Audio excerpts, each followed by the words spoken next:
I think 1993, after we received and accepted the call to come to Christian Community Church, Judy and I went in January, peak winter, to go to Hungary.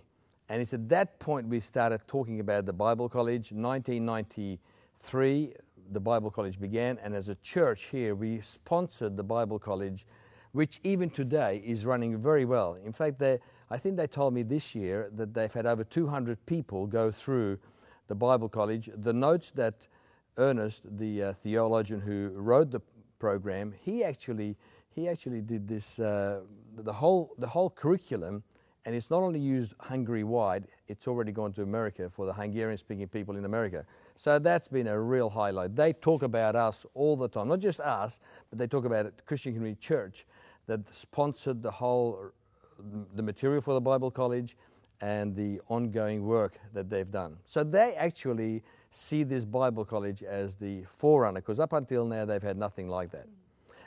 Well, one of our main focus for Hungary has been leadership development. Well, you can imagine what it was like to see women in leadership over there after the first initial entry into Hungary for me was women on one side of the church and men on the other. And the Free Christian Church is the only group of churches that have women in pastoral leadership. That was like amazing that they are really on that cutting edge.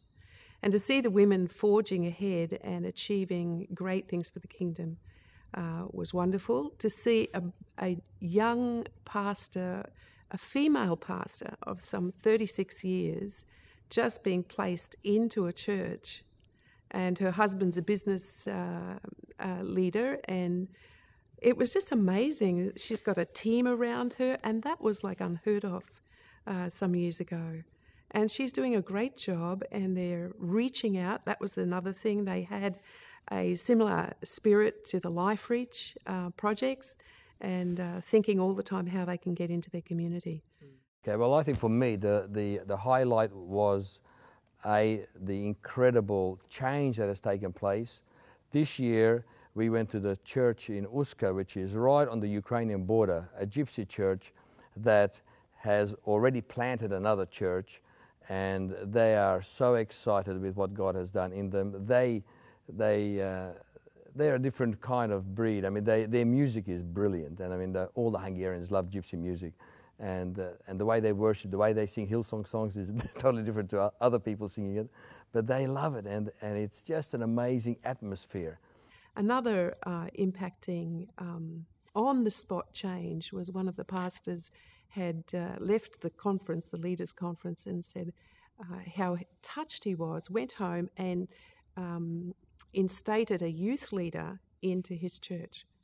And he'd had 2 young people walk in to his church in this little town, and he'd gone back so excited. He said, I was wondering how I was going to keep them.